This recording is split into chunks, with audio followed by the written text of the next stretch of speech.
গাজাকে আবারও যুক্তরাষ্ট্র নিজেদের নিয়ন্ত্রণে নিয়ে যেতে চায় বলে খবর প্রকাশ হয়েছে।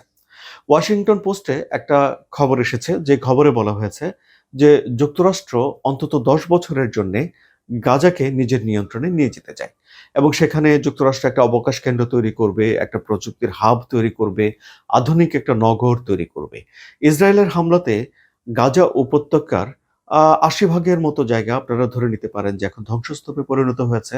অল্প কিছু জায়গা যেসব বেঁচে রয়েছে তার মধ্যে গাজা সিটি অন্যতম, এবং গাজা সিটিতেও ইসরায়েলের বিমান হামলা চলছে, ট্যাঙ্ক হামলা চলছে, এবং সেখানে যে 10 লাখ মানুষ বসবাস করছেন, গাজা উপত্যকার মোট জনসংখ্যার অর্ধেকের মতো, তাদের অনেকে এখন বাড়িঘর ছেড়ে অন্যত্র পালিয়ে যাচ্ছে।